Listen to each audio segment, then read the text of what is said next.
Good morning, everybody. I hope you are ready to face another day. I believe between you and the Lord, there isn't nothing you can't handle. Because greater is He that's in you than he that's in the world. We're looking at the life of Jesus in a chronological order. He had just called Andrew and Simon Peter and Philip and Nathaniel to follow him. Now we're in John chapter 2. And we're going to read where Jesus does his first miracle. There's a lot of rumors out there and traditions that Jesus did all a bunch of things when he was a child, miracles and things like that. I don't find any of that in the Bible. I find this is the first miracle Jesus did.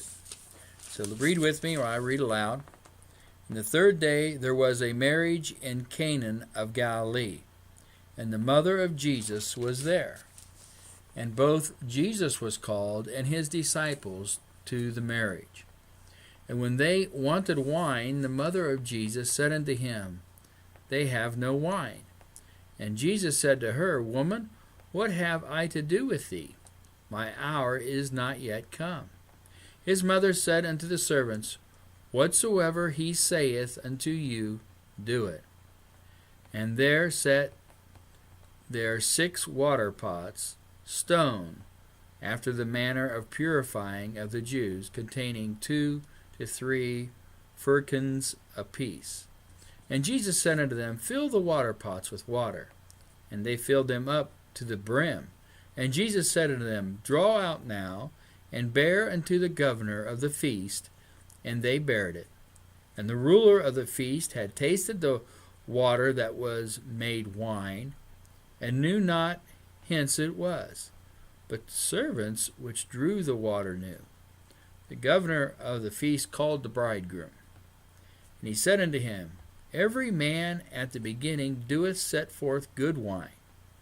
And when men have well drank, then that which is worse. But thou hast kept the good wine until now. This beginning of the miracles, Jesus in Canaan of Galilee, and manifested forth his glory, and his disciples believed on him. Boy, there's so much to be said right here. First of all, you can tell that Jesus addresses his mother with the statement woman, which was not disrespectful at all during that time, but he doesn't respond to her as mother or mommy. And it just goes to show that Christ is a full-grown man, independent. And more than likely, most people believe that Jesus' father has done passed. So they're at this wedding, and the reason they're at the wedding, more than likely, it was just friends. And maybe Mary was even had the responsibility of some kitchen duties. And as they were there was a problem arise, and they ran out of wine. And Mary went to Jesus, her son, and she didn't tell him to make wine. She just said, We're out of wine. And Jesus this isn't really my responsibility. But Mary, look what she said. Mary said very few words in the Bible. But listen to these words, and I think we ought to take an ear to hear what she said. In verse number 5, it says, Whatsoever he doeth unto you, do it. She told the servants, whatever Jesus did, whatever he wants you to do, you do it. Now, isn't that great advice? Today, isn't it a great advice for you to do whatever Jesus tells you to do? Well, the story goes on. Wine was a symbol of joy at these weddings, and it was great embarrassment to run out of wine.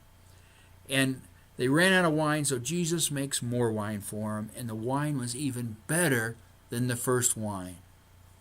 What's the story about? Why did Jesus do this? Well, a lot of people don't know. Not saying I know. But could it be that the world's wine will always run out? Could it be that the pots will always become empty? But Jesus brings joy into our life, a joy everlasting. As a matter of fact, the Bible says in 1 Peter chapter 1, verse 8, Ye rejoice with joy unspeakable. So today, as you go out, face your world, I want you to have the joy of the Lord. Let him fill your cups with the miracles of wine.